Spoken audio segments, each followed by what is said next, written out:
Halo semuanya, inama wewari, ini ame jikae tukabalale sawe. Kami ucapkan selamat datang di podcast Dinkesika. Kali ini bersama saya Yanuaris Ferry. Dan saya Katarina Yuliati dari Seksi Kesehatan Lingkungan, Kesehatan Kerja dan Olahraga pada Dinas Kesehatan Kabupaten Sika. Hari ini kami akan membahas sesuatu yang sangat berarti dan sangat berharga untuk kesehatan kita dan kesehatan masyarakat Kabupaten Sika. Ya, hari ini kita akan memberikan informasi ya yang kaitannya dengan stop buang air besar sembarang ya. Itu yang termasuk dalam pilar STBM dan kita bahas kali ini adalah pilar 1 yaitu stop buang air besar sembarang. Oke, di awal segmen ini kita perlu membahas dulu bahwa sanitasi total berbasis masyarakat atau disingkat STBM itu adalah salah satu strategi pendekatan perubahan perilaku hygiene dan sanitasi di tengah masyarakat agar terjadi perubahan perilaku. Sesuai dengan Peraturan Menteri Kesehatan Nomor 3 Tahun 2014 tentang STBM, ada 5 pilar dalam STBM itu. Yang pertama, stop buang air besar sembarangan. Pilar kedua, cuci tangan pakai sabun di air mengalir. Pilar ketiga, pengelolaan makanan dan minuman di rumah tangga secara aman.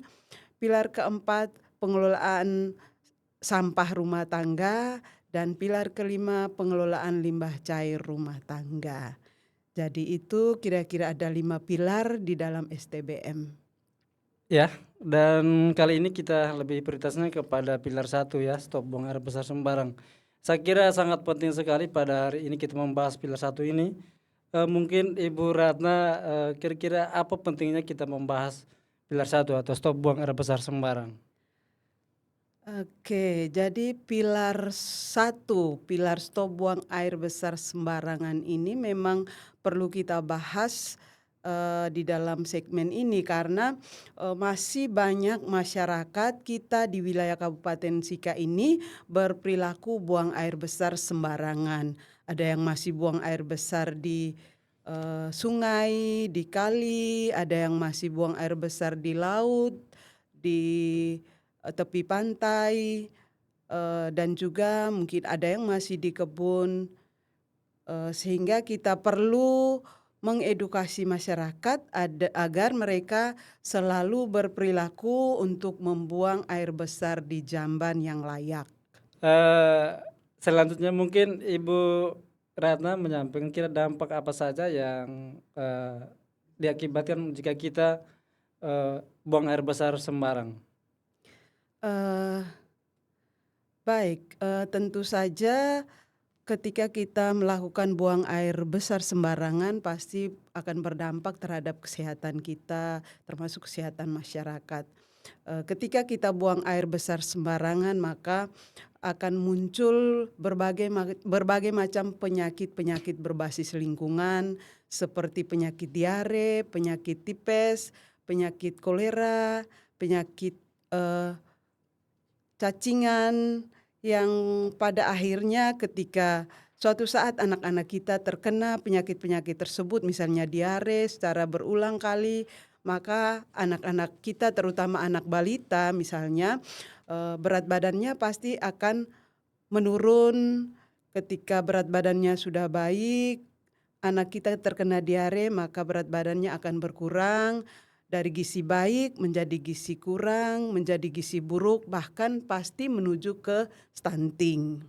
Ya, Ibu Ratna mungkin sedikit memberikan kami gambaran ya, apakah di Kabupaten Sika ini masih adakah penduduk kita yang masih dengan buang air besar sembarang? Baik, terima kasih.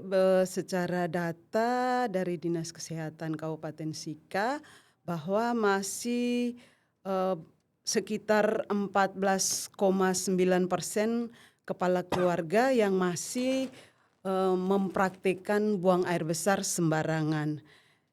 Ketika kita mengestimasikan misalnya satu kakak terdapat 5 jiwa Dari 14,90% itu terhitung sekitar 16.171 KK, maka masih terdapat 80.855 jiwa di wilayah Kabupaten Sika ini masih buang air besar sembarangan. Yang saya sampaikan tadi, ada yang masih berperilaku buang air besar di sungai, ada yang di laut, ada yang di tepi pantai. Sehingga kalau kita kalkulasikan misalnya dalam satu rumah rata-rata ada 5 jiwa, maka dalam 1 bulan bisa menghasilkan sekitar 150 kilogram kotoran manusia atau tinja, atau yang kita dalam bahasa Sika kita sebut tai itu. Dan ketika kita totalkan maka sekitar 2.425 ton yang dihasilkan dalam sebulan. Bapak Ibu, kita bisa bayangkan sejumlah 2.425 ton itu banyaknya seperti apa, sebanyak apa bibit penyakit yang kita sebarkan di lingkungan yang akhirnya juga berdampak pada kesehatan kita. Ya, ternyata masih banyak sekali ya masyarakat Kabupaten Sika yang BABS ya.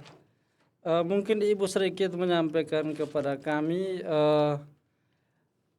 kira-kira apa saja indikator atau tolak ukur kalau masyarakat kita itu sudah stop buang air besar sembarang. Baik, secara program bahwa untuk menuju sanitasi total berbasis masyarakat atau menuju desa stop buang air besar sembarangan. Banyak tahapan-tahapan yang harus dilalui, terutama yang dilakukan oleh teman-teman pengelola program kesehatan lingkungan dan juga pengelola promosi kesehatan di puskesmas. Mulai dari pemicuan sampai dengan tahapan terakhir adalah melakukan verifikasi atau mendata apakah masyarakat atau keluarga-keluarga di desa tersebut sudah melaksanakan pilar-pilar STBM itu dengan baik, terutama pilar 1, stop buang air besar sembarangan. Jadi secara data bahwa kita di Kabupaten Sika ini sudah 98 desa atau 61,3% desa yang terverifikasi stop buang air besar sembarangan. Sehingga ini capaian ini masih belum sesuai target. Target Renstra kita adalah 70% desa kelurahan terverifikasi stop buang air besar sembarangan, di mana ada 5 kecamatan yang sudah melakukan deklarasi menyatakan diri bahwa kecamatan tersebut sudah stop buang air besar sembarangan. Di Kabupaten Sika itu sudah ada 4 kecamatan yang berani mendeklarasikan diri sebagai kecamatan yang stop buang air besar sembarangan. 4 kecamatan itu, yang pertama Kecamatan Lela, yang kedua Kecamatan Nele, yang ketiga Kecamatan Koting, dan yang keempat Kecamatan Magepanda. Sementara secara data secara puskesmas sudah terdapat 6 puskesmas yang dikategorikan sebagai puskesmas yang sudah berhasil mendeklarasikan diri sebagai puskesmas yang melaksanakan stop buang air besar sembarangan. Yang pertama Puskesmas Nanga, Puskesmas Nele, Puskesmas Koting, Puskesmas Magepanda, Puskesmas Kopeta, dan Puskesmas Beru. Ya, ternyata di Kabupaten Sika ya, dari jumlah 25 puskesmas yang ada di Kabupaten Sika ternyata baru 5 puskesmas, 6 puskesmas ya yang sudah mendeklarasikan sebagai puskesmas ya STBM ya. Ibu, berikutnya mungkin perlu memberikan keterangan kepada kami kiat-kiat apa saja atau upaya apa saja yang bisa masyarakat bisa lakukan untuk tidak lagi membuang air besar di sembarangan tempat. Tentu saja yang pertama kita sebagai tenaga kesehatan, terutama sebagai pengelola kesehatan lingkungan dan juga tenaga promosi kesehatan, selalu berusaha untuk mengedukasi masyarakat agar selalu menggunakan jamban yang layak, terutama di rumah tangga masing-masing. Kalaupun di rumah kita masing-masing belum punya jamban, kita bisa akses ke atau numpang ke jamban tetangga atau jamban keluarga ataupun toilet umum yang sudah disediakan oleh pemerintah. Sehingga kebiasaan untuk melakukan buang air besar di jamban itu dimulai dari diri kita, dimulai dari keluarga kita, sehingga masyarakat di lingkungan tempat kita tinggal itu mempunyai perilaku hidup bersih dan sehat.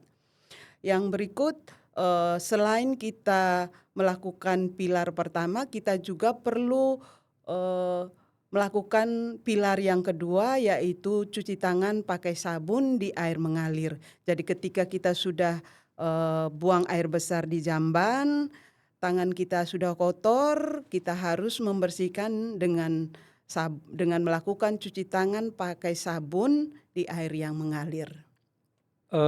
Ya baik ya, saya boleh menarik suatu kesimpulan. Ternyata jamban itu wajib ya hukumnya. Untuk itu setiap individu wajib menggunakan jamban ya, baik jamban di rumah tangga kita masing-masing maupun jamban yang ada di tetangga kita ataupun juga toilet-toilet umum ya.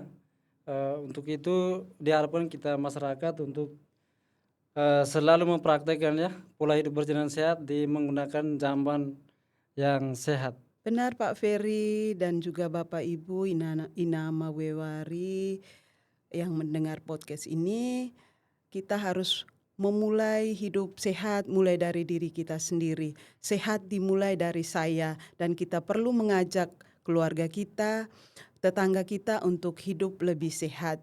Anak-anak kita akan menjadi agent of change atau agen perubahan di tengah masyarakat. Sehingga harapan anak-anak ini kita edukasi untuk memberikan perubahan kepada masyarakat sekitar. Terima kasih Penggawang Bolaso, buat semua masyarakat Kabupaten Sika yang sudah menonton podcast Dinkes Sika kali ini. Kami berharap agar bisa men-share sebanyak-banyaknya ya kepada sesama kita, supaya kita bisa mempraktekkan pola hidup bersih dan sehat ya. Dalam hal ini kita harus menggunakan jamban ya.